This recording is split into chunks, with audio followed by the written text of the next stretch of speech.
Hello student, welcome to Equator IAS academy Dehradun. तो बच्चों, हम लोग जो है कुछ इंपॉर्टेंट आपके जीएस के क्वेश्चन लाए हैं जो कि आपके आने वाले आईएएस और आईएफएस प्रीलिम्स 2025 में आ सकते हैं। तो जैसे कि सामने आपको दिख रहा है, पहला क्वेश्चन आपके सामने है, how many statements are correct. ठीक है, 3 स्टेटमेंट्स आपके दे रखे हैं। तो पहला स्टेटमेंट है आपका जैसे Mount Kanlaon active volcano found in Indonesia. ठीक है, ये पहला स्टेटमेंट हो गया। दूसरा स्टेटमेंट है Mount Kanlaon located in Pacific Ring of Fire. और थर्ड आपका है Ring of Fire also called circum Pacific ring. ठीक, तो अगर आपको आंसर ओनली वन यानी इन तीनों में से सिर्फ एक ही स्टेटमेंट सही लगता है तो आप ए टिक करेंगे। बी जब टिक करेंगे जब आपको इन तीनों में से कोई भी 2 स्टेटमेंट आपको सही लगते हैं। सी आप तब टिक करेंगे जब आपको लगता है कि ऑल 3 स्टेटमेंट्स आर करेक्ट। ठीक है, और डी आप तब टिक करेंगे जब आपको ऐसा लगता है कि आपके तीनों के तीनों स्टेटमेंट ही क्या है, गलत है। चलिए, तो अटेंड करेंगे इसको, क्वेश्चन को आप।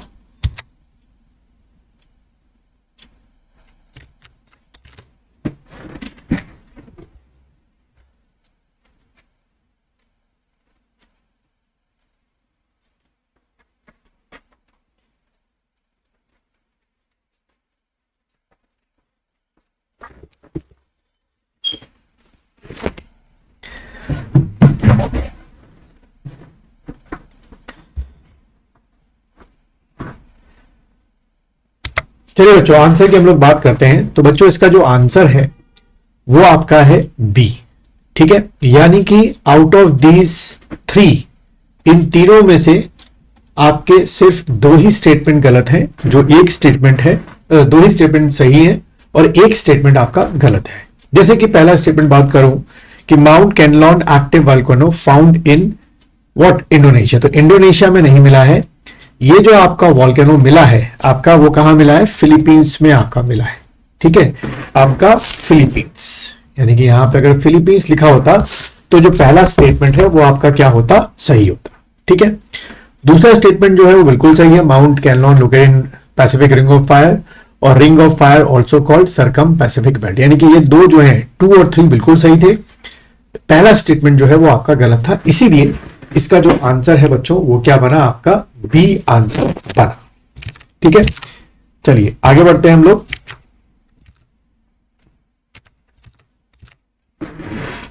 अगला स्टेटमेंट आप लोग देखेंगे, क्वेश्चन नंबर 2 जो है थोड़ा सा डिवाइड हो गया, कोई बात नहीं, स्टेटमेंट को लेकर ही है। जैसे कि आप सामने देख रहे हैं क्या लिखा हुआ है, how many statements are correct. पहला है Quad formally proposed by Japanese prime minister. दूसरा आपका स्टेटमेंट मैंने लिखा है Quad is a group of 3 members. Third statement है Quad consist Australia, Japan and India. तो आंसर जैसे नीचे है उसी तरीके से आपको बताना है क्या हो सकता है।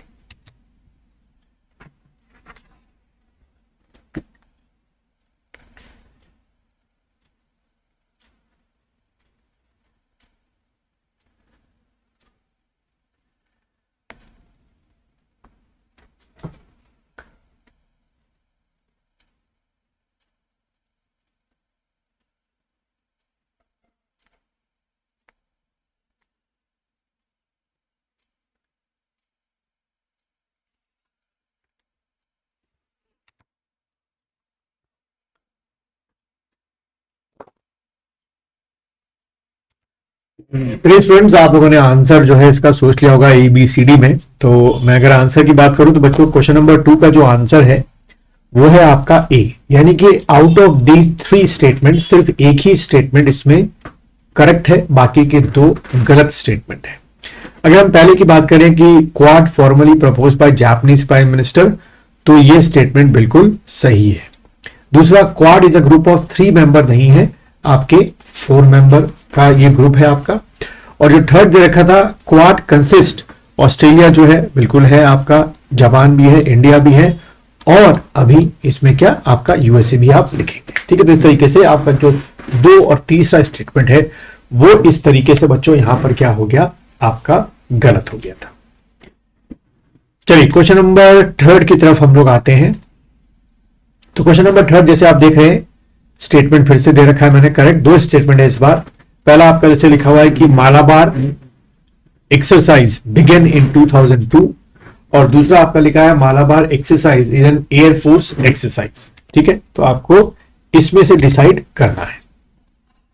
अगर आपको लगता है कि स्टेटमेंट नंबर 1 सही है तो आप ए टिक करेंगे, अगर आपको लगता है स्टेटमेंट नंबर 2 सही है तो आप बी टिक करेंगे, लगता है दोनों सही है तो सी, और दोनों गलत है तो डी आपका टिक करेंगे।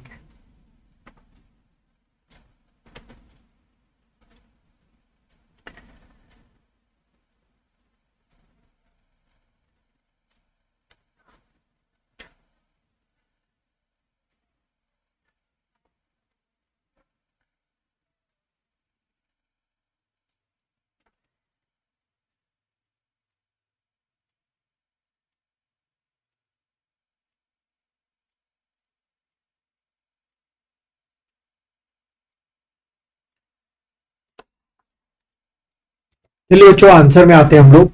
तो अगर मैं आंसर की बात करूं तो पहला वाला जो आपका है कि मालाबार एक्सरसाइज बिगन इन, इसमें मैंने लिखा है 2002, जबकि ये जो एक्सरसाइज थी वो आपकी 1992 में जो है वो आपकी स्टार्ट हुई थी। ठीक है, तो पहला स्टेटमेंट क्या हो गया, गलत हो गया। दूसरा है Malabar exercise is an air force exercise, ये भी गलत स्टेटमेंट है। मालाबार जो है बच्चों वो आपकी एक क्या है, नेवल एक्सरसाइज है। ठीक है, तो बच्चों उसका आंसर क्या बनेगा, 3 का आंसर सीधा सीधा हमारा क्या बनेगा, डी आंसर बनेगा, यानी कि both the statements are wrong. अगले क्वेश्चन की तरफ बढ़ते हैं। क्वेश्चन नंबर 4 को देखेंगे आप लोग। Which of the following statement are correct. दो स्टेटमेंट दे रखे हैं। Vasco da Gama reached Calicut in 1498, और दूसरा है Vasco da Gama was a Portuguese seller.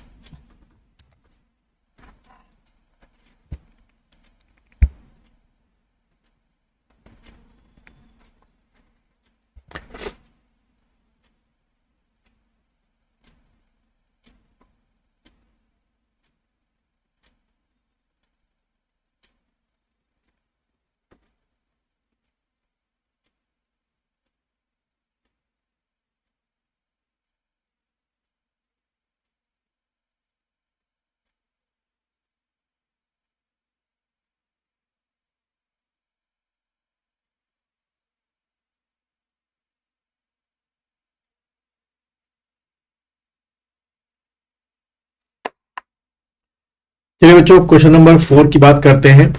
तो 4 का आपका जो आंसर है कि भाई वास्को डिगामा जो है वो कालीकट 1498 में आए थे, बिल्कुल सही है। उसके बाद आपका लिखा है कि Vasco da Gama was a Portuguese seller, बिल्कुल सही स्टेटमेंट है। तो बच्चों इसका आंसर क्या बनेगा, आपका सी आंसर बनेगा, यानी कि आपने अगर सी टिक किया होगा तो ये सही होगा। आगे आते हैं, क्वेश्चन नंबर 5 को पढ़ते हैं। Which of the following statement are correct. दो आपके स्टेटमेंट जैसे दिए हैं यहां पर। Columbus discovered America and he belongs to Spain. Second statement है Tasman discovered Australia and he belongs to America. आपको सोचना है इसमें से आंसर क्या हो सकता है।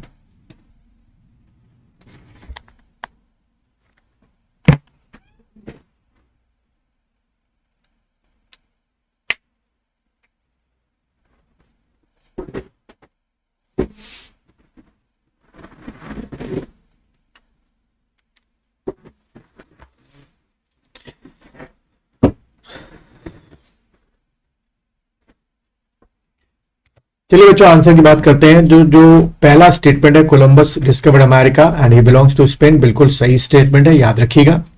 दूसरा आपका तस्मान डिस्कवर्ड ऑस्ट्रेलिया, ठीक है, and he belongs to America, ये गलत स्टेटमेंट है। जो तस्मान है था, इसने जो है वो क्या डिस्कवर्ड किया था, ही डिस्कवर्ड न्यूजीलैंड, ठीक है। और तस्मान बिलोंग्स टू आपका किसको बिलोंग करता था, हॉलैंड को बिलोंग करता था। यानी कि 5th का जो आंसर है वो अगर आपने ए टिक किया है तो ये इसका आंसर आपका बनेगा। तो अगर आप अभी तक इस वीडियो में बने हुए हैं तो इस वीडियो को लाइक कीजिए, इसको शेयर कीजिए और इस चैनल के बारे में अपने दोस्तों को बताइए।